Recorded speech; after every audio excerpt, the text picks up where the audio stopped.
Bawak wartawab. Bawak. Abay hawa lahayam. Basa masyaya kiawasay. Basam reko kadas. Wam Yasharala, Enda Oper, Maharlika, Philippines. Yaman! So, diretso tayo. Wala muna tayong babatiin kasi mahaba to eh. Baka abutin to ng 5 oras. So, to be continue, topic natin nasa chapters 23 hanggang 32. Ang unang aklat ni Enoch, Kabanata 23 at 32 ang ating pag-aaralan. Okay. Basa. Ang unang aklat ni Enoch, Kabanata 23, verse 1 to 4. Mula roon ay pumunta ako sa ibang lugar, sa kanluran ng mga dulo ng mundo. At nakakita ako ng isang nagniningas na apoy na tumatakbo ng walang pahinga. At hindi huminto sa pagtakbo nito, araw o gabi. Ngunit, regular na tumatakbo. At ako'y nagtanong na nagsasabi, ano ito na hindi nagpapahinga? Pagkatapos, si Raguel, isa sa mga banal na anghel na kasama ko, ay sumagot sa akin at nagsabi sa akin, itong daloy ng apoy na iyong nakita ay ang apoy sa kanluran na umuusig sa lahat ng mga tanglaw ng langit. Okay. So, mapansin mo ang apoy na nagniningas, na tumatakbo araw-gabi, na walang pahinga.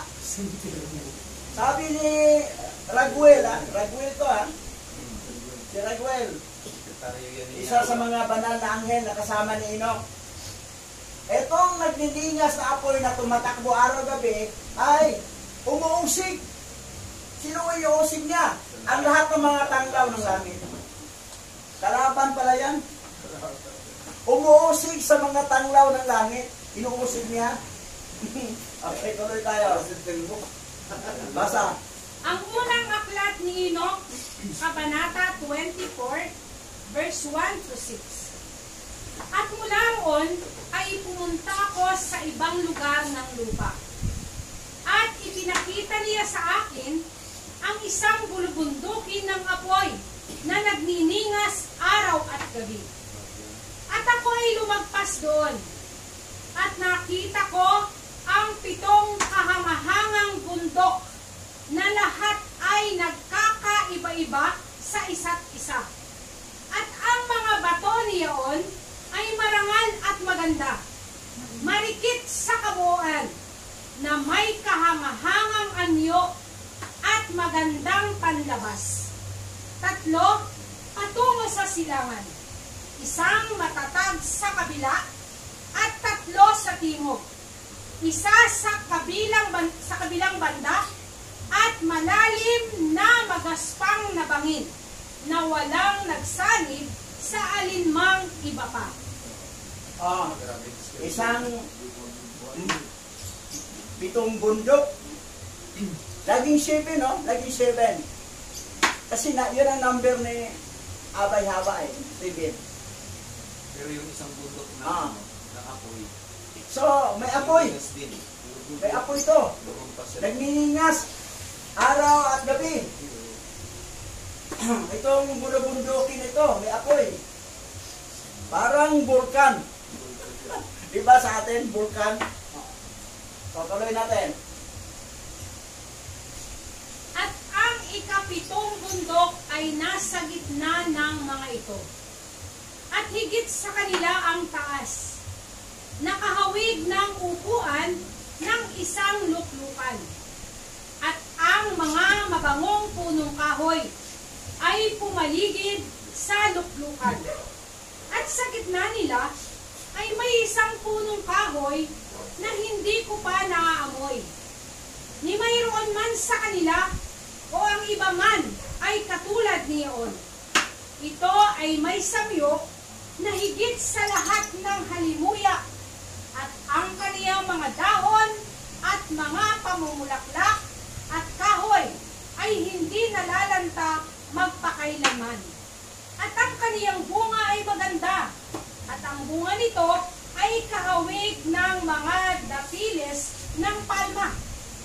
Pagkatapos ay sinabi ko, napakaganda ng punong ito at mabango, at ang mga dahon nito ay maganda, at ang mga pamumulaklak nito ay napakaganda sa itsura.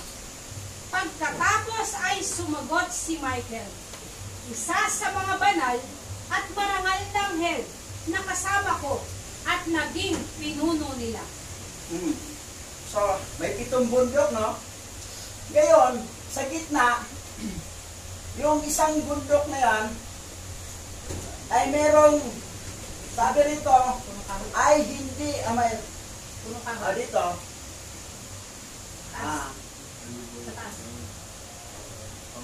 lahat ng halimuyak at ang kanyang mga dahon at mga pamumulaklak at kahoy ay hindi malalanta magpakailanman. Hindi malalanta. Ibig sabihin, walang kasiraan itong klaseng punong kahoy na ito. So, ang kanyang bunga ay maganda. At ang bunga nito ay kahawig. Kahawig may kahitulad ng mga datilis ng palma. Ano ibig sabihin itong ito yung tree of life na nakita niyo, yung tree of life. Ang hitsura niya ay katulad ng datilis. So, nagtanong siya kay Michael. Ito ang sagot ni Michael, tuloy. The first book of Enoch, chapter 24, verse 4. At sa gitna nila ay may isang punong kahoy na hindi ko pa naaamoy.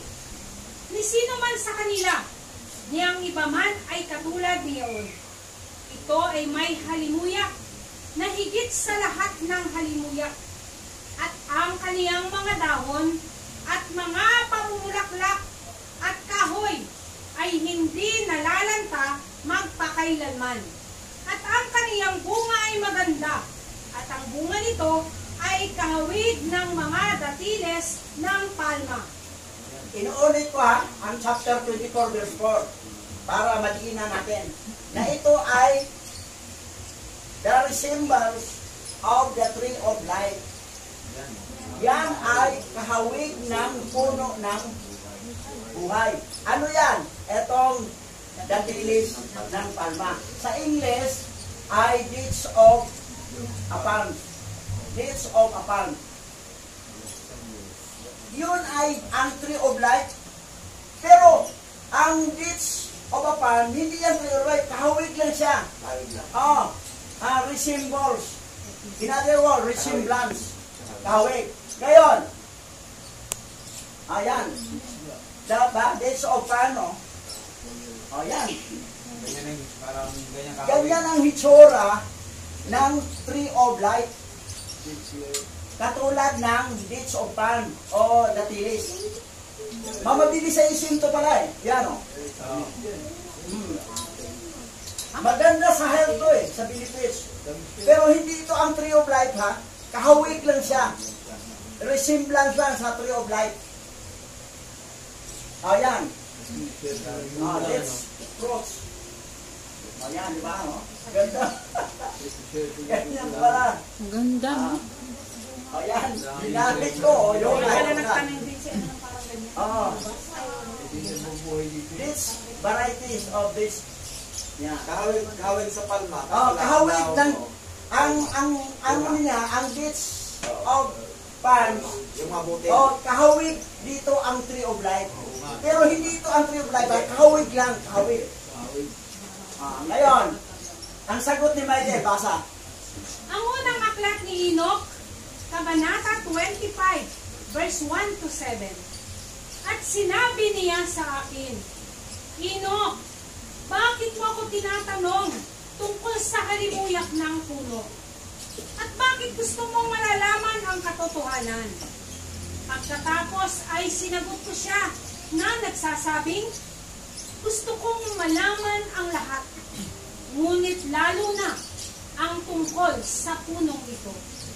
At sumagot siya na nagsasabi, itong mataas na bundok na iyong nakita, na ang taluktok ay gaya ng trono ng alahayam, ay ang kanyang trono, kung saan uupo ang banal na dakila, ang Yahawa ng kaluwalhatian, ang walang hanggang hari, kapag siya ay bumaba upang bisitahin ang lupa ng may kabutihan. Doon sa pitong bundok may isang mataas sa gitna na parang mukhang trono. Yun pala, trono talaga ni Yahweh kapag bumaba siya sa lupa upang bisitahin ang lupa ng may kabutihan. Yan. Yan ang sagot ni Michael sa tanong ni Enoch. Dahil sabi niya, Enoch, bakit gusto mo malaman? Siyempre, naman din ako naman, magtatanong talaga. Sila kalamin. Ngayon, sunod, basa. At tungkol sa mabangong punong ito, ay walang sino mang mortal ang pinahihintulutang hawakan ito hanggang sa dakilang paghatol. Kapag siya ay maghihiganti sa lahat at dalhin ang lahat ng kanyang katuparan magpakailanman, ibibigay ito sa matuwid at banal. Ang bunga nito ay magiging pagkain sa mga hinirang. Ito ay ililipat sa dakong banal, sa templo ni Yahweh, ang walang hanggang hari. Yan ang tree of knowledge, tree of life. Binanggit. Walang mortal na makakain. Walang mortal. Makahawak. Makahawak. Kahit hawakan lang. Ang tungkol sa mabagong punong ito ay walang sinumang mortal. Tayo, katulad tayo, mortal tayo, mamamatay tayo. Ang pinahintulutang hawakan ito hanggang sa dakilang paghatol, pagdating ng last judgment day. Saka pa, kapag siya ay maghiganti na sa lahat, yung sa huling mga, ano na yan, ending na ng at dalhin ang lahat ng kanyang katuparan, magpakailanman, ibibigay ito sa mga matuwi at banal. Ang bunga nito ay maging pagkain ng mga hinirang tayo. Kain tayo. At ito ay lilipat sa dakong banal na templo ni Yahweh na walang hanggang hari. So, yan, nasa third heaven na yan, lilipat na sa third heaven. Galing yan dito sa bansang Elda. Elda, Oper, Marlica, Philippines. That's why na sa prayer natin, sa opening prayer, Kwam Yasharara, Elda, Oper, Marlica, Philippines. Kasi yung panahon, Elda pa to. Wala talaga, kasi wala ganong tao, wala pa si Oper, dito na nakamping dito, si Habila at saka si Shiva. Elda pa ang pangalan. So dito nakalagay. At tamang-tama si Enoch, kasama namang anghel, si Enoch ang tunay na Superman. Kasi lumilipad siya kasama ng mga anghel Nalampasan niya ang mga Kasama ng mga anghel, sila si Raguel, Rafael, Michael, Gabriel, Oriel, kasama niya. Kapag nag-change ang glorified body ang katawan niya, hindi na earthly body. Kasi makalipad na si Enoch, nakita niya. Ngayon, yung nakita ang tree of life, katulad ng datilis. Ang tsura. Hindi pa po nakakain dyan pero may mabili tayo sa ICM. Bibili tayo. Pero hindi naman tree of life yan, pero katulad ng kahawig, resemblance of the tree of life. Ngayon, tuloy tayo. Basa. Kung magkagayoy sila'y mga gagalak na may kagalakan at sa dakong banal ay papasok sila. At ang bango nito ay nasa kanilang mga buto at mabubuhay sila ng mahabang buhay sa lupa. Gaya ng pamumuhay ng iyong mga ninuno. At sa kanilang mga araw ay hindi magkakaroon ng kalungkutan o salot o paghihirap o kapahamakan. Pagkatapos, kung marinig, ay pinupuri ko ang alahayam ng kanyang kaluwalhatian na walang hanggang hari, na naghanda ng gayong mga bagay para sa mabubuti, at nilalang ang mga ito at nangako na ibibigay sa kanila. Nagpupurisa na si Enoch kay Abba Yahweh. Kasi itong tinutukoy na dito, ito na yung time sa New Heaven, New Earth, and New Jerusalem. Dito na. Kakain na tayo doon, haba ng buhay natin doon, wala nang kalungkutan, masaya na. At nagpupuri si Enoch sa ating sa Al-Hayam. Yung pagsabi na Kal Halal Abba Yahweh Al-Hayam, Kal kasi praise yun. All, yan ang Kal, all. That halal, praise. Purihin. All, sa English kasi, all glory and honor always belong to Abba Yahweh Al-Hayam. Kal Halal Abba Yahweh. Yan ang laging may pupuri ka. Kal Halal Abba Yahweh Al-Hayam. Yan. So yan ang pupuri siya kasi pero mo, pinakita na yung future na mangyayari at makakain na tayo sa pagkain na yan na the tree of life. Ngayon, tuloy tayo. Ang unang aklat ni Enoch, Kabanata 26, verse 1 to 6. At mula roon ay pumunta ako sa gitna ng lupa, at nakita ko ang isang pinagpalang lugar kung saan may mga puno na may mga sanga na nananatili at namumukadkad ng isang pinutol na puno. At doon ay nakita ko ang isang banal na bundok. At sa ilalim ng bundok sa silangan ay may isang batis, at ito ay umaagos patungo sa timog. Saan bundok? Bundok sa may silangan. Kita ha? Bundok. Okay. Tuloy. At nakita ko sa dakong silanganan ang isa pang bundok na mas mataas kaysa rito. At sa pagitan nila ay isang malalim at makipot na bangin. Doon din umaagos ang isang batis sa ilalim ng bundok. At sa kanluran niyaon ay may isa pang bundok na mas mababa kaysa sa una at maliit na taas, at isang bangin na malalim at tuyo sa pagitan nila. At isa pang malalim at tuyong bangin ang nasa dulo ng tatlong bundok. At lahat ng mga bangin ay malalim at makikitid na anyong matigas na bato. At ang mga puno ay hindi tinatanim sa mga iyon. At ako ay namangha sa mga bato. At ako ay namangha sa bangin. Oo, ako ay labis na namangha. Pero ha, ang mga puno ay hindi itinanim. Ang mga iyon. Mayroon talagang puno na hindi itinanim ni Hawa. Hindi siya nagtanim. Sumipo lang doon. Oh, nakita niyo, sinabi niyo ka, may puno na hindi itinanim. Pero bakit nagkaroon siya doon? Pero pinayagan lang ni Abba Yahweh, ano natin yan? Ano talay? Talay. Ang unang aklat ni Enoch, Kabanata 27, verse 1 to 5. Nang magkagayoy, sinabi ko, para saan itong pinagpalang lupain, na lubos na puno ng mga puno, at itong isinumpang lambak sa pagitan. Nang magkagayoy, si Oriel, isa sa mga banal na anghel na kasama ko, ay sumagot at nagsabi, itong sinumpang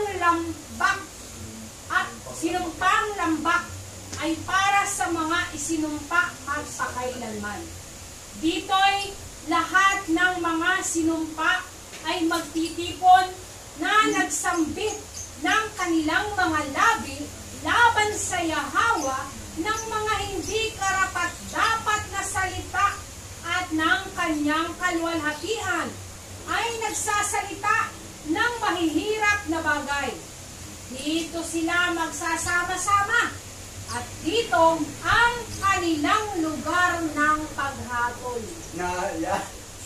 Masama itong mga pasaway na mga hindi tumanggap kay Aba Yahawa. Ayan. Dito sila karapat-dapat. Ayan, nagsalita laban kay Aba Yahawa. So, biro mo ha, eto si Enoch, sika talaga. Una, si Riguel tinanong niya. Kasama niya. So, si Michael, kayo, si Oriel naman. Kasama niyan, naggala doon sa kalawakan.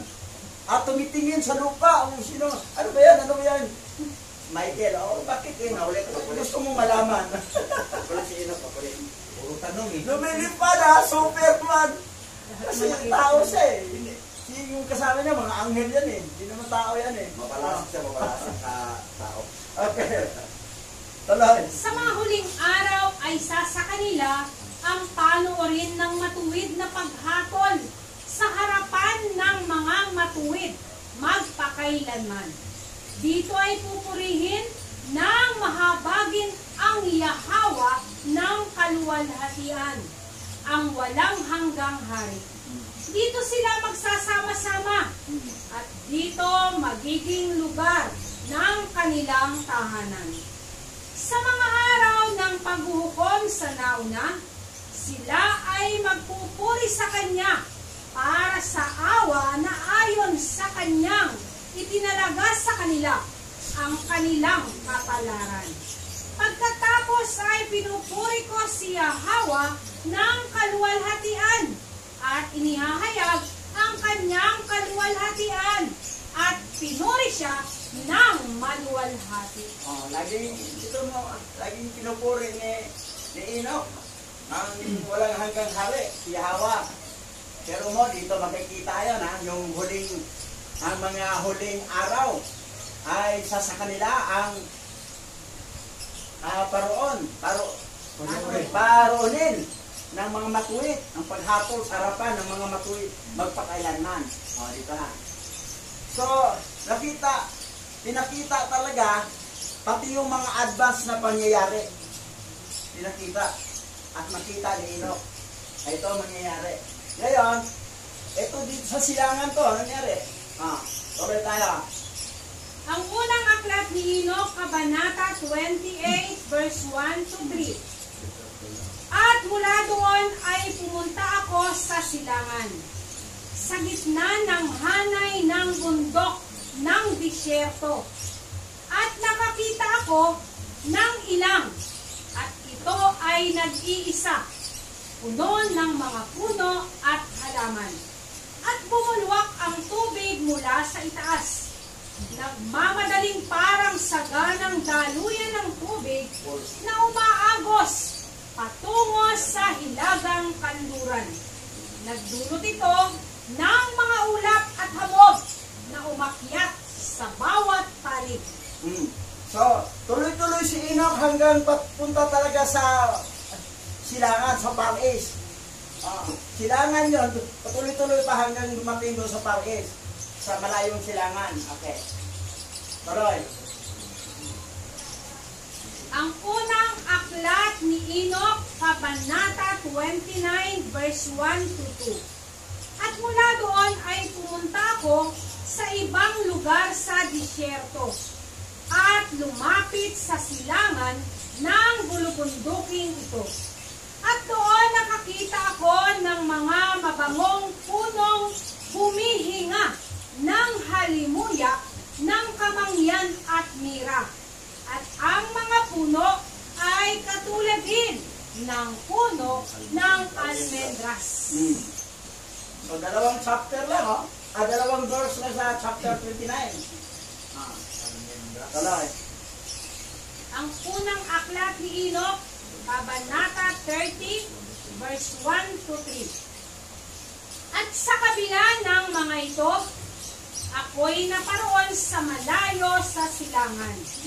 At nakakita ako ng ibang dako, isang libis na puno ng tubig. At doon ay may isang puno, ang kulay ng mga mabahong puno, tulad ng mastic. At sa gilid ng mga lambak na iyon, ay nakita ko ang mabangong kanela. At sa kabila nito, ay nagpatuloy ako sa silangan. Patuloy sa silangan. Salay. Ang unang aklat ni Enoch, Kabanata 31, verse 1 to 3. At nakita ko ang ibang mga bundok. At sa gitna ng mga ito, ay may mga kakahuyan ng mga puno. At doon ay umaagos mula sa kanila ang nektar na tinatawag na sarara at galbanum. At sa kabila ng mga bundok na ito, ay nakita ko ang isa pang bundok sa silangan ng mga dulo ng lupa na kinaroroonan ng mga puno ng aloy. At ang lahat ng punong kahoy ay puno ng istakte na parang mga puno ng almendro. At kapag sinunog ito ng isa, ito ay mas matamis kaysa sa anumang mabangong amoy. So talagang i-describe ni Enoch ang lahat ng klaseng mga puno na nandoon na daanan niya. Habang kasama niya kasama niya mga anghel, mga high-ranking angel to, mga nakasama sa 7 archangel ni Yahweh yun eh. Si Michael, Oriel, Rafael, Raguel, so kasama niya. Ngayon, eto na. Chapter 31 ha. Puntahan natin ang isang aklat na Enoch na kay Richard Lorenz. No? Ang unang aklat ni Enoch ni Richard Lorenz sa London, 1883 ginawa. Chapter 31. Pero yung kay Charles, chapter 32. Late siya ng isang chapter to. Pero basahin natin ha. Basa. Pagkatapos ng mga bagay na ito, pinagmasdan ko ang mga pasukan sa ilaga. Sa itaas ng mga bundok, nakita ko ang 7 bundok na puno ng purong nardo, mabangong puno, kanela at peperos. Mula roon ay dumaan ako sa itaas ng mga taluktok ng mga bundok na iyon hanggang sa may kalayuan sa silangan at tumawid sa dagat ng Eretraim. At nang ako ay umabante sa malayo, dumaan ako sa itaas ng anghel na si Satel at nakarating sa halamanan ng katuwiran. Sa hardin na ito ay nakita ko, bukod sa iba pang mga puno, ang ilan ay marami at malaki at umunlad doon. Now, nakarating sa Garden of Eden ha, sa hardin na ito, alamanan ng katuwiran. Garden of Eden yan. Okay. Tuloy. Ang kanilang halimuyak ay kaaya-aya at makapangyarihan. At ang kanilang anyo ay kapwa iba-iba at matikas. Ang puno ng kaalaman ay naroon din, na kung ang sinuman ay kumain nito, siya ay pinagkalooban ng dakilang karunungan. Ito ay tulad ng isang uri ng puno ng sampalok na namumunga na parang mga ubas na napakasarap. At ang halimuyak nito ay umabot sa isang malayong distansya ay napabulalas ako. Kay ganda ng punong ito at kay ganda ng itsura nito. Nang magkagayoy, sumagot si banal na Rafael, isang anghel na kasama ko, at nagsabi, ito ang puno ng kaalaman na kinain ng iyong sinaunang ama at ng iyong matandang ina na nauna sa iyo at nagtatamo ng kaalaman. Ang kanilang mga mata ay nabuksan at nalalaman ang kanilang sarili na hubad ay pinalayas mula sa hardin. The tree of knowledge, good and evil, ha? Okay. I-describe ito ni Richard Lawrence. Hindi Richard Mahinay, ha? Yan, Parang grapes din pala. Anong klaseng puno to, ha? Tingnan natin, ha? Parang Sa kanyang grapes din pala. binanggit, Parang grapes din pala. sa kanyang binanggit ito, kasi matatranslate ito yung Tagalog, eh. Oo. Kasi maintindihan natin lubos. Kaya sa English, medyo sinabi rito, ha? At ito ay tulad ng isang uri ng puno ng sampalok. Ang puno niya ay tulad ng sampalok. Eh, paano maging yanto? Hindi wala. Hindi talaga. Sampalok eh. Puno ng sampalok, tulad ng puno ng sampalok. na namumunga. Sa isang malayong distansya, ito pa, Na namumunga. sir, Parang mga ay ayun sa taas. mapag, Sa taas ko. Paano? ano pa, sampalok sa amin, parang yan. Na namumunga na parang ubat. Na namumunga na parang mga ubas. Ang bunga niya ay parang mga ubas. Ang puno, sampalok. Katulad ng sampalok, ha? Katulad ng sampalok. Ang bunga ay katulad ng ubas. Ito, ha? Napakasarap. Ang halimuyak, yan. Ito yung pinakapunto. Ngayon, yung kinain dito sa unang mga ninuno, binanggit ito ni Rafael. Rafael, ay nabuksan ang kanilang mata, nalaman na hubad sila. At ikaroon ng kaalaman. At pinalayas sila mula sa atin. Layas! Ang ating unang magulang na palayas. Tandaan mo, ha, parang sampalok ang puno, tapos ang bunga niya ay ubas. Tulad ng ubas. Okay. Dito tayo sa ano? Kay Charles tayo. Ang unang aklat ni Enoch, ni R.H. Charles, 1917. Ito ay itinuring na canonical ng Ethiopian Orthodox Iwahido Church. Yan, sa Ethiopia. Ito yung ginagamit talaga natin. Sinikit ko lang yung kay Lawrence para magkaroon ng comparison, para matiyak natin na ano ba talaga itong the tree of knowledge, good and evil. Kasi ang tree of life, katulad lang siya, kahawig lang siya ng datilis. Pero hindi datilis, katulad lang. Pero itong the tree of knowledge, good and evil, ito naman, basa. Kabanata 32, verse 1 to 6. Sa hilagang silangan ay nakita ko ang 7 bundok na puno ng piling nardo at mastek at kanela at paminta. At mula roon ay tumawid ako sa mga taluktok ng lahat ng mga bundok na ito sa malayong silangan ng lupa at dumaan sa itaas ng bundok ng Erephraim at lumayo mula rito at tumawid sa anghel na si Zotel. At ako ay napunta sa halamanan ng katuwiran at nakita ko sa kabila ng mga punong kahoy na iyon ang maraming malalaking punong kahoy na tumutubo roon at may magandang halimuyak.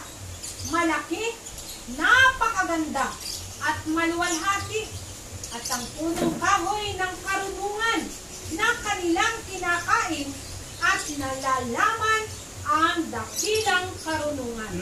Yung kahoy na yan, magkaroon ng knowledge ka. Dito si Enoch, nakarating dito sa tinatawag na, ano to? Malayong silangan ng lupa. Far East. Dito pala talaga. Far East. Dito talaga. Ngayon, bago natin basahin ito, ha, may tanong ko sa inyo. Anong kinain ni Adan ni Eva? Anong prutas kinain? Ito. Anong prutas ang kinain ni Adan ni Eva? Ha? Anong prutas? Oh, Tres, anong prutas ang kinain ni Adang ni Iba? Kayong mga bata lang muna. Oh, ikaw. Hindi nyo masagot? Pero ang tradisyon, anong turo ng tradisyon sa mundo? Ha? Mansanas daw. Mansanas? Ikaw, mansanas? Oh, hindi. Isa, Bisa sa ngayon. nakinig talaga siya. Bisa sa ngayon. Nabasa na natin kay Lawrence, ha? Ngayon, dito tayo kay Charles. Okay, makinig kayong gusto, ha? Kayong taga-Mansanas. Makinig kayo, basa. Ang punong yaon ay matayog na gaya ng puno ng abito. At ang kaniyang mga dahon ay gaya ng sa puno ng karob. At ang kaniyang bunga ay gaya ng mga kumpol ng mga baging. Totoong maganda. At ang halimuyak ng puno ay umabot sa malayo. Pagkatapos ay sinabi ko, napakaganda ng puno at napakaganda nito. Nang magkagayoy sumagot sa akin si Rafael, na banal na anghel na kasama ko. At nagsabi, ito ang puno ng karunungan na kinain ng iyong ama na matanda sa kaniyang unang mga taon. At ng iyong matandang ina na nanguna sa iyo. At sila'y may karunungan at nabuksan ng kanilang mga mata at nalaman nilang sila'y hubad at sila ay pinalayas sa hardin. Pinalayas sa hardin sa nagsiba, ha? Anong klaseng puno ang bunga ang kinain nila? Ito?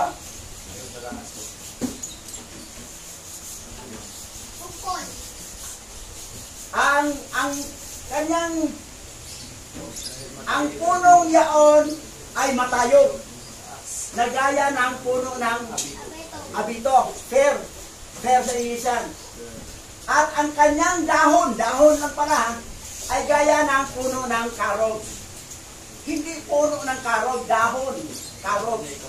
Oo pala. At ang kanyang bunga ay gaya ng mga kumpul ng mga baging. Ano yung baging? Parang ubas. O, obas. Parang Ganun ba ang mansanas? Oo. Ikaw, Tres. Puno niya. 4 ka na ngayon. Ngayon, yung kinain ni Adan at ni Iba, ang ating pinakaunang grand lolo, anong nangyari? Ay, nagkaroon sila ng knowledge. Karunungan, naging matalino. At ano nangyari? Nalaman na hubad sila. Pinalaya sila sa garden. Ang lahi ni Adan ni Iba, matalino din, di ba? Ang daming na-inventong mga god cake, lahat. Matalino na guys. Magsimula ang isang tao na magkaroon ng talino pag dating sa edad ng tinatawag na age of accountability. Anong edad sa bata na walang age of accountability? Hindi niya alam ang tamang mali. Ha? 4. Tumatakbo yan, nakahubad yan, hindi niya nahiya. Pero once, pag dumating na sa kanya, yung knowledge, na mo-epekto na yung punong ito, magkaroon na siya ng good knowledge, good and evil, nahiya na siya. May magsuot na siya ng damit. Kayo, may knowledge na ba kayo? Wala pa. Wala pa, o bakit nagsumigaw? Hindi ka magbad. Kasi ang mga batang wala pang good and evil na knowledge, tumatakbo, nakahubad na nga eh. Hindi nahiya. Siya dahil si Iba, yung nakakain na sila doon, nahiya hubad sila. Naghanap na sila ng takpa ng kanilang kahubaran. Yan ang nangyari. Kasi dati sila, hindi naman sila Mongoloid, hindi naman sila Siraulo, pero kulang sa knowledge. That's why, ganun na. Kita mo yung mga hayop. Nagdamit ba ang mga hayop? Ang kalabaw, nagdamit ba? Ay, pero maglakad yan, makikita mo yung ano niya, hubad yan eh. yung kabayo. Oh. Wala, di sila nagdamit, di ba? Pero sa Thailand, ang mga unggoy doon, nilagyan na nagdamit. Kita mo, mga damit. Oh, sa Thailand yan. Mga unggoy doon. Ngayon, eto. Alamin natin to kung anong klase to. Puno na ito. Binanggit ha.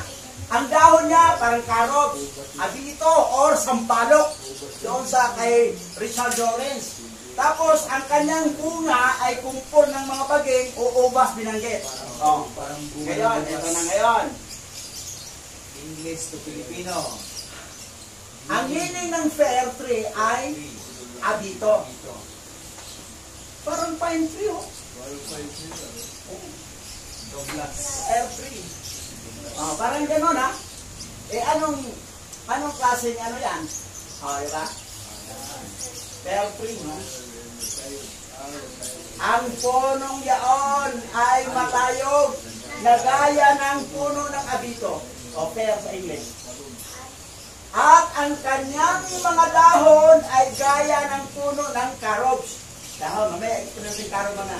At ang kanyang bunga ay gaya ng kumpol na mga baging. Totoong maganda. At ang halimuyak ng puno ay umaabot sa malayo. Yung bango niya, malayo ang marating. Ayan. Tingnan mo ang sampalok, ha? Ito yung sampalok, ha? Oh. Sampalok. Dito ay matulad ng isang uri ng puno ng sampalok. Kay Lawrence to, ha? Na nang bubunga ng parang mga ubas. Yung bunga niya. Yung ubas. Baging, kumpul ng baging, pareho na. Pero tingnan mo, ha? Ito yung sampalok, ha? Dito katulad yung the tree of knowledge to the level. Lanzones. Tingnan mo, itong puno ng lanzones. Parang pareho, di ba? Ngayon, dito tayo sa duhat. Native, Philippines native tree. Pilipinas talaga to. Tingnan mo, ang duhat. Ay parang sampalok din, parang infertile, oh. Duhat, the returns of Philippines native tree. Ito yung origin talaga sa Pilipinas. Kasi ang lanzones, Malaysia ang pinalikid. Ito, Philippines native tree. Hindi naman sa Malaysia ang garden native.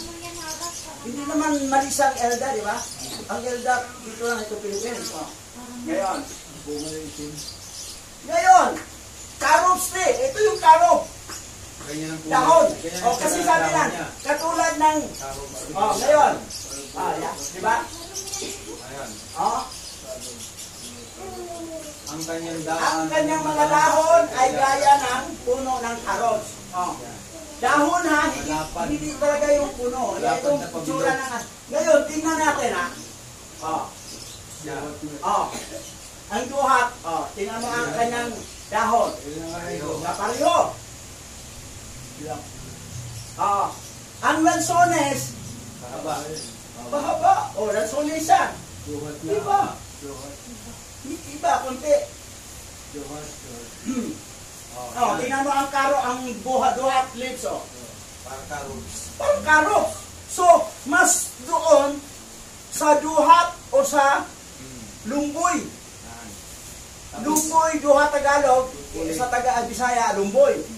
Java sa English yan, eh. Yung kulay ng bunga niya, ngayon, ilaw pa rin din.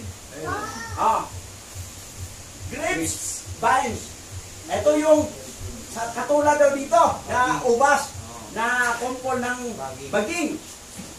Diba? Sabi rito, like a cluster of vines. Ngayon. Tingnan mo ang lanzones. Ayan. Hindi green, hindi violet. Yan ang lanzones.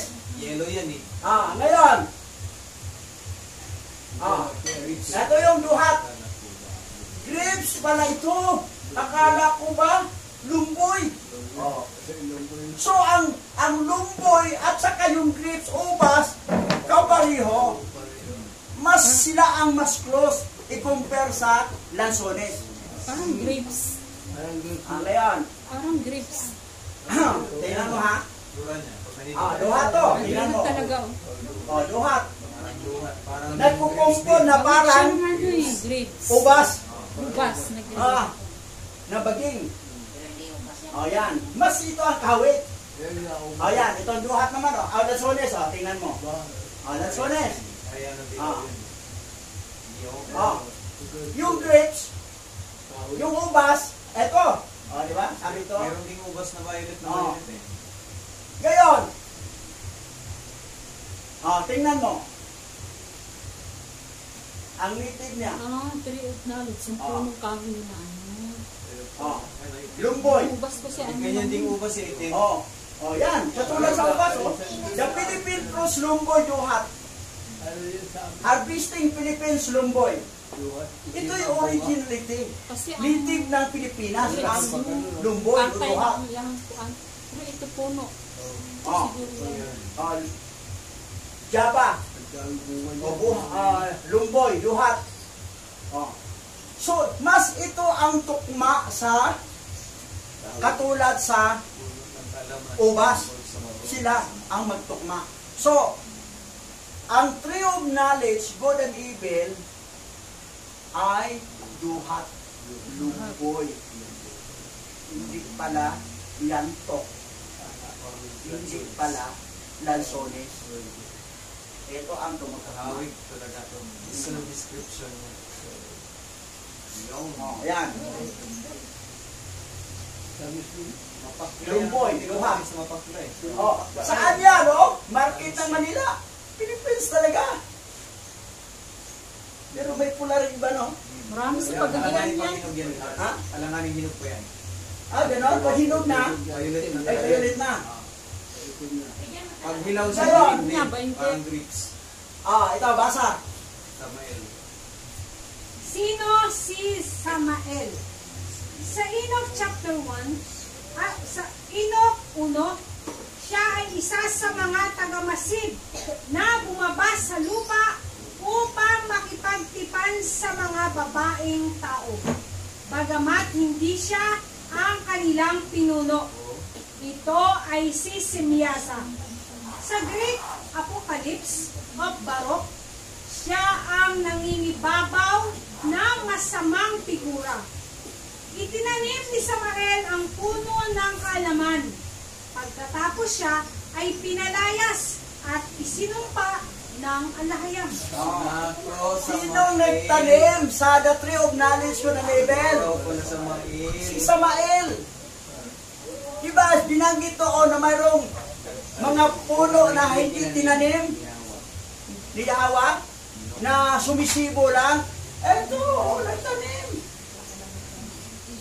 Dahil minsan kasi sa Bible School, nung mga itong professor kasi wala rin alam eh, hindi rin ang pag-minister dito. So, huwag nang guluhin yan. Sabi ng mga estudyante, paano yan, sir? Bakit naglagay pa ang ating creator ng tree of knowledge yun ng evil na kung saan natuksok tuloy siya kasi iba, nakain yun, yun ang sanhi nga nagkasala siya. Kung wala yun doon, hindi sana sila magkasala. So, parang may kasalanan din ang creator eh. Naglagay siya ng puno doon. Dahil, para matukso. Sabi namang sana, pagsubok yan, ginagyan siya ng pagsubok. Para ano, ganun ba? Mali. Yun pala, hindi tinanim ni Yahweh yun. Ito ang nagtanim si Samael. Ang sama-sama talaga niya. Ang sama-sama. Sa Tagalog, ang sama-sama mo. Kaya Samael. Isa sa Samael. tagapagsalita. Pagkatapos na ng ano, ayan, natapos ng tinanim ang puno ng kalaman, katapos siya ay pinalayas at sinumpa ng kalayam yun. Kaya pala sumama siya. Naging ko niya yung ulo niya eh. Sa Oo, yan. Search mo Ito sa yung sura ni YouTube. Samael yung hindi pa sa sinumpa. Oh. Ayan, anim ang pakpak niya. Oo, sirapin mo, Samael. Oh. Grabe, no? Almadel. Ano yung Almadel. Yan, si Samael. Anim na pakpak. Ang bilis sumipad yan. Anim na pakpak. Anim na pakpak. Siya ang tatay ni Asmodio. Nanay si Lilith. Basta na. Dito, kalaman. Basta. Sino ang asawa ni Samael? Si Lilith. Si Lilith ay nilikha kasama si Adan. Sa orihinal na nilikha nang iniwan ni Lilith si Adan ay naging demonyo. Pagkatapos ay naging asawa niya si Samael at nanganganak sila ng mga demonyo. 100 araw-araw. Kabilang ang isang demonyong ang Sword of Samael o ng Asmodio.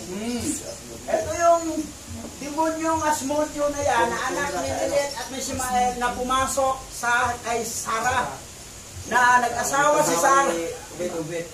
Patay lagi ang asawa. Pero ang katapat nito, Parang nagpapabalo, no? si Rafael. Si Rafael, ano? Wala, di niya mapatay si ano, yung anak ni Tupit. Si ano yun? Ayaw nga. Ang tatay ni Tupit, si ano? Si Tobias. Tobias. Yan ang nangyari. Biro mo ha. Bakit hindi ito pinasok ang Book of Enoch sa Bible? Para maging ignorante tayo, para yung lalo ng kabataan, oy, wag kayo mansanas pala ang tree of knowledge na level. Ngayon, ang tanong, kayo, Tabatsoy, magkilig ka. Ano ba ang tree of knowledge na level? Mansanas? Ikaw, 4. 5. Mansanas? Hindi na. Ano? Ha? Duhat. Duhat. Duhat. Diba? Alam na ito yan, ano? Bijan Ray. Duhat. Lumboy sa tuwa. Duhat sa Bisaya kasi lumboy. Java sa English. Native talaga ng Pilipinas yan. Sipugaw na na. Sipugaw. Sinsaka.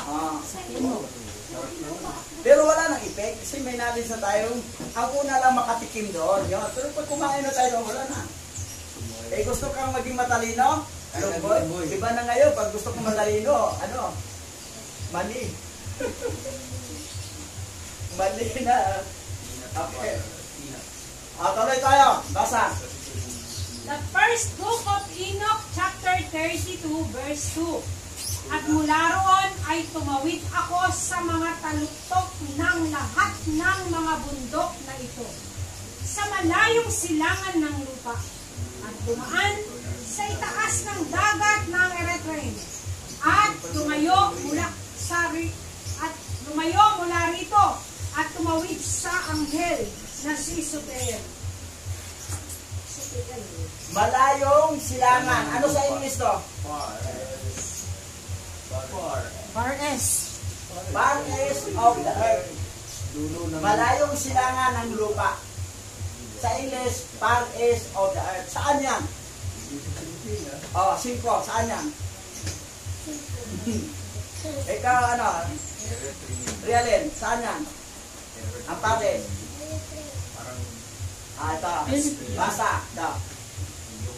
The Far East countries are Bangladesh, Bhutan, Brunei, Cambodia, China, East Timor, India, Indonesia, Japan, Korea, Laos, Macau, Malaysia, Mongolia, Myanmar, Nepal, Philippines, Singapore, Sri Lanka, Taiwan, and Vietnam. Pero, posible ba ito ang maging Garden of Eden? Ito, nag-claim din ito. Kasi Paris, ito mga nasa Paris, lahat ng mga bansa. Pero ito kasama ang Pilipinas. Basa tayo dito. Isaiah chapter 24 verse 15. Kaya't luwalhatiin ninyo ang Yahwa sa silanganan. Sa makatuwid bagay, ang pangalan ni Yahweh ng alahayam ng Israel sa mga pulo ng dagat. Ang Pares ay merong pulo ng dagat. Pero ito mga Pares, walang pulo ng dagat. Ito lang ang merong tinatawag na pulo ng dagat. Ang Philippines na Pares. Mga pulo. Mga pulo ng dagat. Ngayon, Ayan o. ilan ang pulo ng dagat? Ang Philippines archipelago comprise about 7,641 islands Grabe dami. clustered into the three major island group, Luzon, Visayas, and the Mindanao. Biro mo ha, 7,641 islands. So, ito yung tinatawag na pulo ng karagatan, mga pulo ng karagatan. So, Philippines talaga ang tinutukoy na Pares. Kasi maraming bansa ang Pares, pero nakatumbok sa Philippines. Oo. Gayon, basa. Isaiah chapter 11 verse 11 to 12. Sa araw na iyon, muling kikilos ang Yahweh upang pauwiin ang mga nalabi sa kanyang bayan na mga bihag sa Assyria, sa Ehipto, sa Patros, sa Ethiopia, sa Elam, sa Sinar, sa Hamat, at sa mga pulo sa karagatan. Magbibigay siya ng isang palatandaan sa mga bansa at titipunin niya ang mga anak ni na Israel at Huda na itinapon sa ibang lupain. Pauuwiin ang mga nangalat na anak ni Huda mula sa apat na sulok ng daigdig. Apat na sulok ha, flat earth, hindi globe, kasi may apat na sulok. Ngayon, ang nagkalat na mga Hebrew-Israelite na mga rimnan ngayon, itong mga bansa nito ha, Assyria, Egypto, Patmos, Ethiopia, Elam, Sinar, Hamat, at pulo ng mga karagatan, Philippines to. Ngayon, ito lahat ay may mga palatandaan, no? At magbibigay siya ng isang palatandaan. Anong palatandaan makita? Ang mga babae ay may talukbong. Ang lalaki may ganito. At may tirintas. Ayan ang palatandaan. Ngayon, mayroon namang ibang nagtalukbong babae. Tapos may ganito. Wala namang tirintas. Hintil yan. Hindi yan rimnan dito Israelite. Hintil. Patunayan ko na kayong nag-assume na akala nyo Hebrew kayo, hintil kayo, hindi kayo Hebrew. Hanggat hindi ninyo maglagay ng palatandaan ng tirintas. Ito. Kalawi. May mga nag-assume na Hebrew Israelite sila, rimnan. Hindi naman sila naglagay ng tirintas. Paano kayo maging Hebrew Israelite? Na ito yung binabanggit. Ito yan ha. Nagbibigay siya ng isang palatandaan. Yung palatandaan ito, number 1, itong tirintas. Hanggat hindi kayo naglalagay ng tirintas, hindi kayo rimnan Hebrew Israelite. Dahil dito sa Pares, sa pulo ng karagatan, may nagpupuri din. Hindi sila Hebrew Israelite, mga hintil sila. Yan ang hintil. Yan. Basa. Gawa chapter 3 verse 21. Ito ay dapat tanggapin sa langit hanggang sa mga panahon na ang lahat ay maisasauli na sinabi ni Alahayam sa pamamagitan ng kanyang mga banal na propeta mula sa simula ng mundo. Isa sa mga palatandaan sa tirintas at sa may dito, mga babae may tulukbong, ang lalaki magtalukbong lang pag Libi ka, tribe of Libi. Hanggat hindi ka tribe of Libi, hindi ka dapat magtalukbong. Ginagaya niyong Islam. Ang lalaki sa Islam, nagtalukbong sila. Hindi na yan, Hebrew sila eh. Hintil din yan eh. Pero elite na hintil. Ngayon, ang palatandaan dito, mabalik na po ang tunay na pangalan ni Abba Yahweh. Yung mula sa simula sa mundo. ang gagamitin, may propita siyang gagamitin na magsalita. Magturo sa tunay na pangalan. Ngayon, basa. Anong wika ang sinasalita ni Adan at Eva? Middle Age. Sinasabi ng tradisyon na exegesis ng mga Hudyo, gaya ng Medras, na nagsalita si Adam ng wika ng Hebreo dahil ang mga pangalang ibinigay niya kay Eva, Esya at Shaba ay may katuturan lamang sa Hebrew.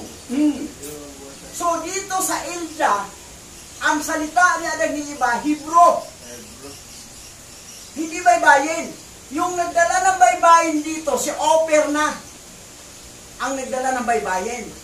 Pero si Oper hindi Hebrew. Katunayan ko na hindi Hebrew si Oper. Ang akala ng iba, Hebrew tayo, mag-Operian tayo. Hindi. Aralin, aral pa more. Ang salita ni Adan ni Eva, Hebrew. Ngayon, basa. Jubileo chapter 12 verse 25 to 27.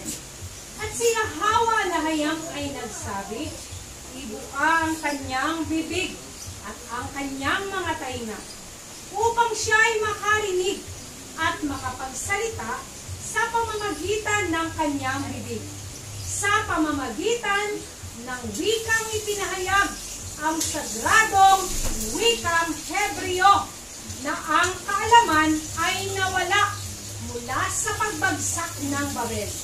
Si Heber lamang ang nagpapanatili ng kaalaman sa Hebreo dahil hindi siya nakilahok sa pagtatayo ng tore, dahil hindi na ito umiral sa mga labi ng lahat ng mga anak ng tao mula sa araw ng pagbagsak ng Babel. Ngayon, anong salita ang nag-iisang wika mula kay Adan at Eva hanggang sa panahon na naitayo ang Tower of Babel? Anong salita, isang wika na yun? Ano? Hebrew. Hebrew. Hindi modern Hebrew ha, yung ancient Hebrew. Ngayon, yung nagkaroon na ng maraming wika, sinong tao ang nanatili sa original na Hebrew, na salita na Hebrew? Ha? Si Heber lang. Mayroon pa bang iba maliban kay Heber? Wala na. Si Heber lang. Sinong kasunod sa kanya nga nagsalita ng Hebrew? Sino ang kasunod sa kanya? Abraham. Diba? At si Yahweh Lahayam ay nagsabi, ibuka ang kanyang bibig at ang kanyang mga tainga upang siya ay makarinig at makapagsalita sa pamagitan ng kanyang bibig, sa pamagitan ng wika na ihayag na sagradong wika ng Hebreo, na ang kaalaman ay nawala mula sa pagbagsak ng Babel.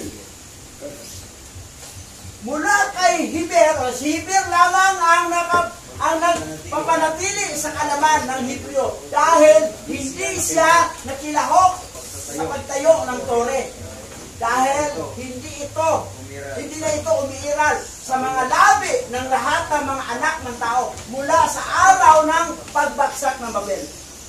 Si Heber lamang, yung anak niya, si Joktan at saka si Pilik, ibang lingwahe, si Heber lang ang Hebrew. Tapos, ang kasunod, Abraham.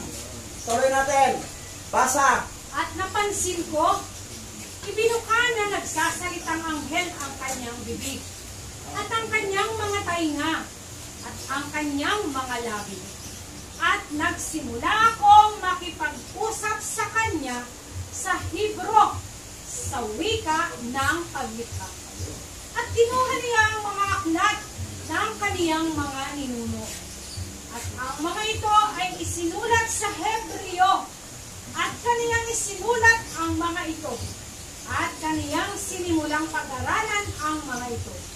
At ipinaalam ko sa kaniya ang hindi niya nauunawaan, at kaniyang pinag-aralan ang mga ito sa loob ng 6 na buwan ng tagpulan. Okay. Ngayon, yung binuksan ni Abraham ang aklat, ang nakasulat. Anong nakasulat? Anong wika? Hebreo. Walang Greek, di ba? Wala. Walang baybayin. Wala. Walang English. Wala. Walang Espanyol. Wala. Hebreo. At doon, pag merong kulang kaalaman ni Abraham, ay tuturuan siya ng mga anghel. Mula kay Adan hanggang sa panahon ng Tower of Babel, ang salita isang wika lang, Hebreo, Ancient Hebrew. Pagbagsak ng Tower ng Babel, nag-iisa lang nakapagsalita ng Hebrew, Heber lamang. Ang kasunod si Abraham, kasi tinuruan si Abraham eh. Ngayon, si Joktan at saka si Pilig, Hebrew ba no? Si Pilig, ang salita niya ay Aramay. Mga Aramian sila. Yun rin ang dating salita ni Abraham, Aramian. Ngayon, ito naman si Joktan, ang salita ay Astonesian. Yun yung baybayin. Na mga salita ng mga Asian country, Astonesian. At isa doon baybayin. Yun dinala ni Oper dito. Hindi Hebrew. Ang mga Hebrew Israelite na rimna na napunta dito sa bansang Oper nga naging Pilipinas, dahil dito na ang mga nanirahan ang mga Operian tribe, naging Operian tribe din ang mga Hebrew Israelite. Pero mga rimnan Hebrew Israelite yan. At ang tunay na Operian people ay hintil. Ngayon, tuloy. Jubilees chapter 16, verse 17 to 18. At sa mga anak na lalaki ni Abraham ay magiging mga hintil at mabibilang sa mga hintil. Ngunit mula sa mga anak ni Isaac, ang isa ay dapat maging isang banal na binhi at hindi dapat ibilang sa mga hintil, sapagkat siya ay magiging bahagi ng kataas-taasan at ang lahat ng kanyang binhi ay nahulog sa pag-aari ng alahayam upang sa Yahawa ay maging isang bayan para sa kanyang pag-aari higit sa lahat ng mga bansa at upang ito ay magiging isang kaharian at mga saserdote at isang banal na bansa. Anong bansa nga sarili ni Alahayam? Anong bansa ang sarili niya? Hebrew. Nalahi ni Isaac yung isa. Ulitin natin ha, kayong nanood sa YouTube channel. YouTube channel ha, pakinggan nyo ha. Ito ha, Jubilee ha, chapter 16, 17 to 18. Wikang Tagalog, to English to, dito sa Tagalog. At sa mga anak na lalaki ni Abraham, mga anak ha, ni Abraham, ay magiging mga hintil. Anak ni Abraham, pero si Abraham, hindi Hebrew si Abraham. Pero anak na hintil. O yan ang kasulat to. Di mo ito yung pwedeng kukontrahin ha. Jubileo to ha. At mabibilang sa mga hintil. Sino yon? Anak ni Abraham. Si Hagar, anak nila ni Hagar. Si Ismael, yung 12 na anak na prinsipe, anak ni Ismael, mga hintil yun. At saka yung anak nila ni Keturah, ni Abraham, hintil. Gayon. Ngunit mula sa mga anak ni Isaac, eto na, ang isa, isa ha, sino bang naging anak ni Isaac? Diba ang alam nila, si Jacob at si Esau. Pero isa lang ay dapat maging isang banal na binhi at hindi dapat ibilang sa mga hintil. Hindi mabibilang sa hintil ang isa sa mga anak ni Isaac. Sino yun? Si Jacob. Pero si Esau, hintil. Yung mga Edomites, hintil. Pero ang mga Jacob o Hebrew, yung Israelite ay Hebrew, hindi hintil. sapagkat siya ay magiging bahagi ng kataastasan. Sino tinutukoy doon? Yung isa sa anak ni Isaac, yung si Jacob, si Israel.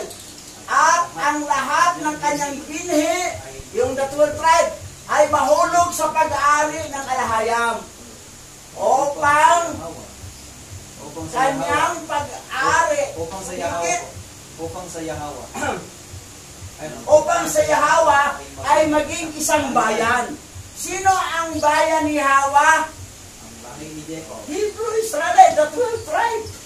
Para sa kanyang pag-aari higit sa lahat ng mga bansa. Lahat ng mga bansa, mga hintil na. Only, hindi hintil Hebrew, yung the 12 tribe of Israel. Ang nanatiling Hebrew, munang pagbagsak ng Tower of Babel, si Heber, si Abraham, si Isaac, at saka si Jacob, Israel, at saka 12 tribe, yun lang ang Hebrew. Lahat po hintil na lahat. At maging isang kaharian ng mga saserdote at isang banal na bansa. Ngayon, ito. Basa.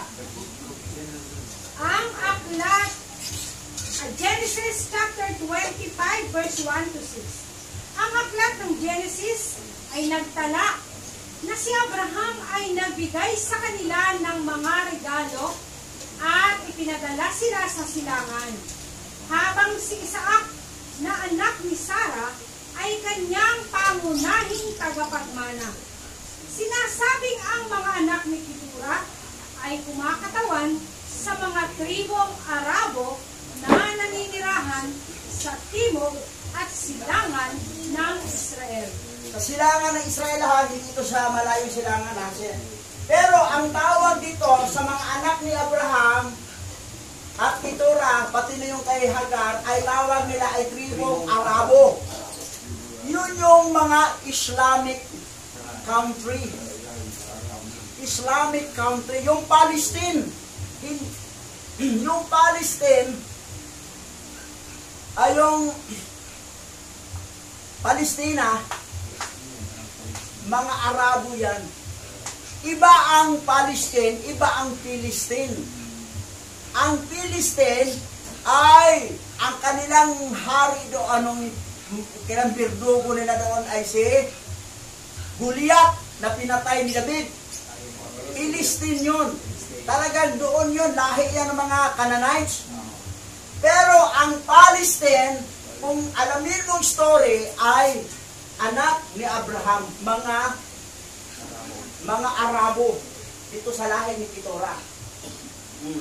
Ayon dito sa Genesis 25, 1-6. Ngayon, tuloy tayo. Basa. Anong bansa ang nasa silangan ng Israel? Jordan. Hangganan nito ng Lebanon at Syria sa hilaga. Jordan sa silangan, Ehipto sa timog kanluran, at dagat na pula sa timog. Ibinabahagi ng Israel ang rehiyon sa 22 miyembrong estado sa Samahang Arabo. So, ang mga anak ni Keturah Abraham na mga Arabo ay nakatira sa silangan ng Israel. Yun ang Jordan. Jordan. Hindi po yan nasabihin nyo dito, sa Philippines. Hindi. Jordan. At sila rin yung nakatira ngayon sa Israel. Ngayon, sa Israel na inaagaw rin ng Israel na Edomites. Naginira sila yung Gaza, yung Wishbang, halos inuubos sila. Yung mga Palestinian. Ngayon, tuloy. Tingnan natin Heber. Heber. Si Heber, ginawa na sa Heber kasi Hebrew siya. Ngayon, ito si Pilig, Gentiles. Kasi si Abraham lang ang Hebrew. Tapos, si Ismael, Hintil. Tapos si Isaac, Hebrew. Si Jacob, Israel, Hebrew, and the 12 tribe. Ngayon, ito si Esau ay Hintil. Ngayon, dito naman tayo kay Joktan. Hintil po si Joktan.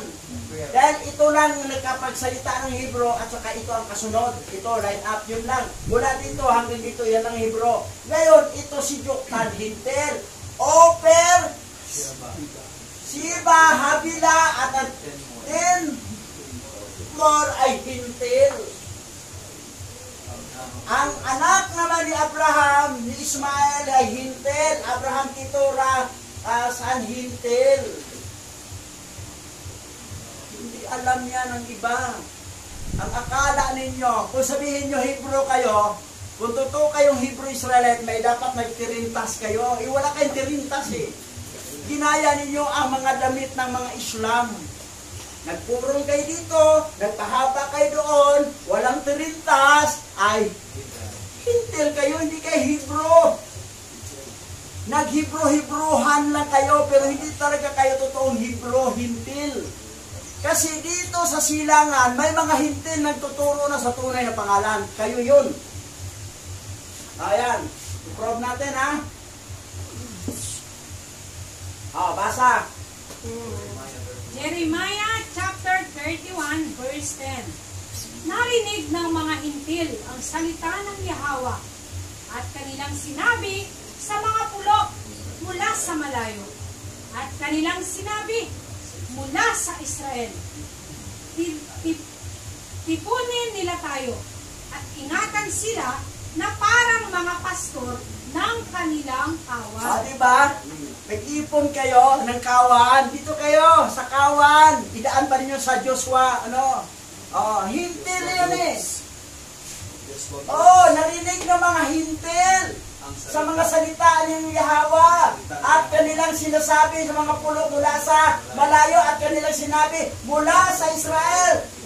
Ipunin nila tayo. Sino nag-ano itong mga hintil? At ingatan at parang mga pastor ng kanilang kawan. Yan. Nagkaroon kayo ng kawan. Pero tingnan mo, wala kayong mga tirintas. Dahil hindi talaga kayo Hebrew, Israelite. Dahil saan ang galing yung lahi? Kay Oper, Hintil. Pero ang naging Operian tribe ng mga Rimnan Hebrew Israelite ay talaga Hebrew Israelite kung maglagay ng tirintas at maglagay ng balbas. Pero kung ayaw nyo dito, makakaduda-duda ka, Hintil ka lang. Pero, ayaw nyo maglagay dito eh. At tirintas. Yan ang palatandaan eh. May palatandaan. Ngayon iba, naglagay ng purong, ang mga babae mahaba, awit sa Aba Yahawa, ganon, Aba Yahawa, Masyad Yahawa siya. Pero hintil kayo, hintil. Nag-ipon, narinig. Tapos titipunin nila sa kawan, di ba? Gusto niyo tipunin sa kawan? Sabihin na, bakit wala kayo sa aming kawan? Mga hintil kayo eh. Ihirim na Hebrew Israelite kami. May palatandaan kami, may tirintas. Meron rin ganito kayo. Ang problema nyo, walang tirintas. Ang iba naman, nagtirintas, wala naman dito. Kadududa din. Kasi makati kasi, kaisin yung kate. Kasi yan ang utos eh. Ito pa, basa. Bahala na magmaot. Malakyas chapter 1 verse 11. Sapagkat mula sa silanganan ng araw hanggang sa pagdating nito, ang aking pangalan ay dakila sa gitna ng mga hintil. At sa bawat dako ay may handog na insenso sa aking pangalan at dalisay na handog. Sapagkat ang aking pangalan ay dakila sa gitna ng mga hintil, sabi ni Yahweh ng mga hukom. Yan, dito sa silangan, sa silangan. Sapagkat mula sa silangan, ang araw hanggang sa pagdating nito, sa silangan sino yun? Mga hintil. Mga hintil yan, di ba? Nagganong-ganon pa na, pero walang tirintas. Nagpupurong. Walang tribe of Levi dito. Kasi ang Levi, Benjamin, at saka Judah, sila napunta sa Afrika. Yung 70 iding nilusob ng Roman Empire. Silang 3 tribo ang nagsama. Pero ang 10 tribe nagkalat sa 4 na sulok ng mundo. Ang iba napunta rito. Walang Levi, that's why hindi tayo magtalukong na lalaki. Dahil hindi tayo Levites. Hindi tayo tribe of Levi. Ang Pilipinas, karamihan dito, na mga remnant Hebrew Israelite ay tribe of Manasi. May ilan tribe of Sibulon, may tribe of Naphtali, sa Mindanao, sa Cebu, Sibulon. Pero sa parte Luzon, ibang parte puro na mga tribe of Manasi na yan. Pero marami rin mga hintil. Ang mga hintil, okay. Aba, Yahawa, Yahawa din, Yahawa siya. Hintil kayo. Dahil hindi kayo naglagay dito kasi Makati. Tapos dito, walang tirintas. Iba may tirintas, wala dito. Ang mayroon naman dito, walang tirintas. Hintil kayo. Hintil. Yan. Pinupuri siya ng mga hintil, oh. Sa gitna ng mga hintil, oh. Ang pangalan ay dinardakila sa gitna ng mga hintil. Propesya na yan. Oh, propesya. That's why ang Pilipinas, maraming nagpuri sa tunay. Pero wala namang problema, hintil. Mga elite naman kayo eh. Ligtas yan. Sa langit kayo. Pero hindi kayo kabilang doon sa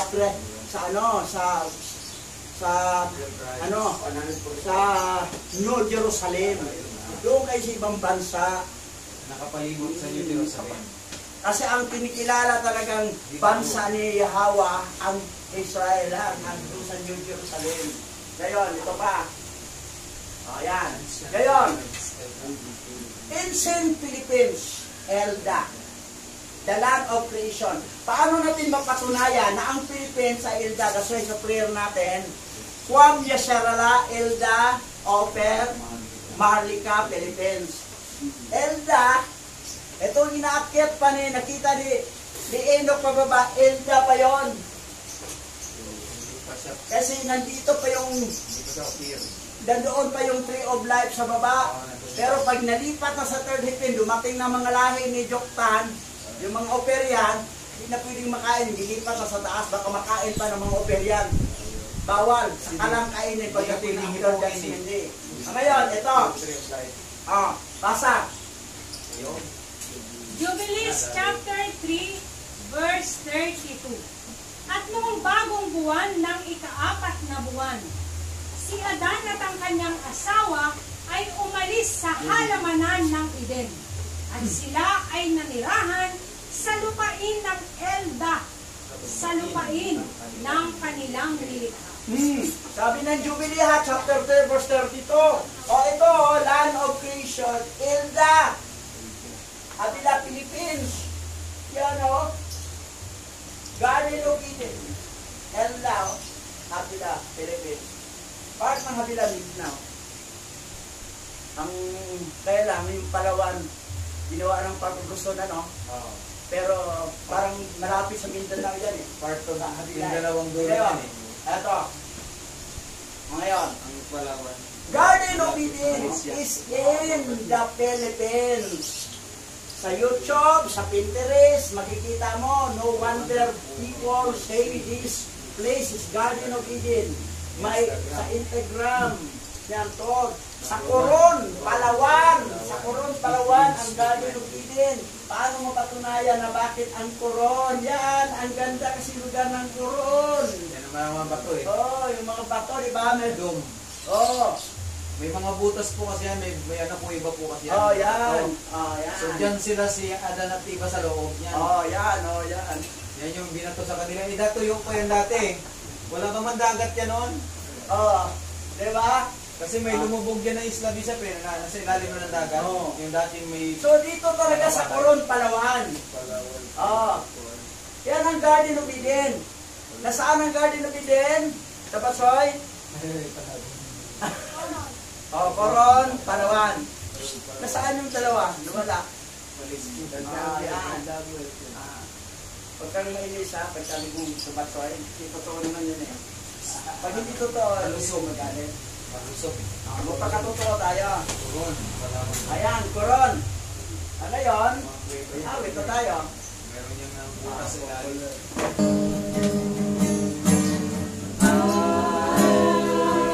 Just want to praise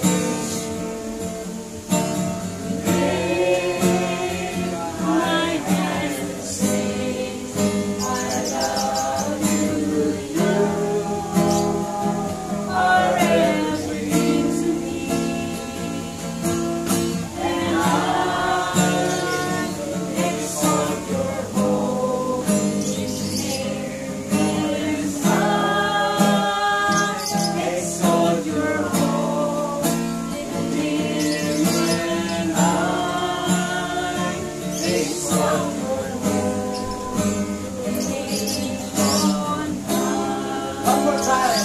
just want to please you.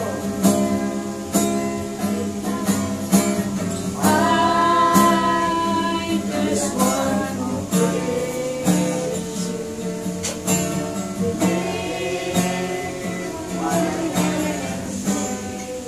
I love you. You are everything to me. And I exalt your holy name. And I exalt your holy name. And I exalt your holy name on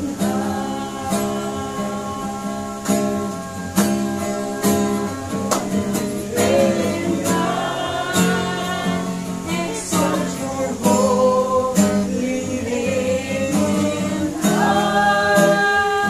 I exalt your holy name, and I exalt your holy name on high. Oh, hallelujah! Hallelujah! Hallelujah! Manalangin tayo, Pastor Richard.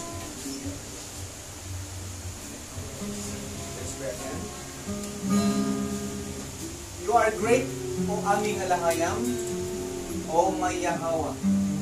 Ikaw lamang ang nag-iisang alahayam na aming kinikilala sa lugar nito ng aming bansa. Mula sa mga labi ng mga hintel na ang papuri at pagdakila sa iyong dakilang nag-iisang pangalan. At muli, ito ay maibalik sa mga tunay mong pinili, ang mga remnant ni Jacob. O Yahawa, na aming dakilang hari, ang isang kataas-taasan, ang banal at dakila sa kaluwalhatian. Ang pagsamba sa iyo lamang, ang pagpaparangal ay sa iyo lamang. Ikaw lamang ang aming pinararangalan, O Yahawa, sa buhay ng mga remnant na nagkalat sa apat na sulok ng daigdig. Wala po kaming tigil sa paghingi sa iyo na muling makilala kanila at muli nilang maisip ang nag-iisang banal at dakilang mong pangalan sa pamamagitan ng banal na raw pangalas. O aming Yahawa, aming pong hinihingi ang iyong mabilisang pagdating sa panahon na ito, na umaharap kami sa iba't ibang klase ng kahirapan. Ngunit hindi ang kalooban namin ang masunod, kundi ang itinakdamong araw at panahon ng paghatol sa paglimutan. Ang nais po namin ay manatili sa kalusugan ng bawat remnant. Kasama kami na nangangaral ng iyong mga salita. Ang pagpapala sa pamamagitan ng biyaya namin kailangan sa araw-araw. O Yahawa, alam kong marami sa daigdig na ito ang mayayaman. Higit sa lahat, ang mga bagay na iyong ibinigay sa lupa, ang pinagpala mong kayamanan na pagpupunan ng lahat ng pangangailangan ng lahat ng iyong mga remnant.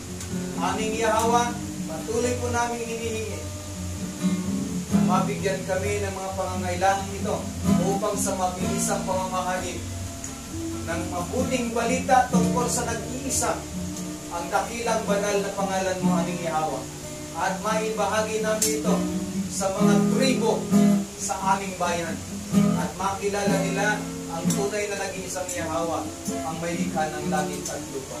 O Yahawa, maraming salamat sa iyong pagdinig. Salamat sa iyong pagtugon. Pinupuri ka namin at salamat sa pagpuno po ng aming pangangailangan. Luwalhati at pagsamba ay nararapat sa iyo lamang sa pangalan ni Masayang Yahawa.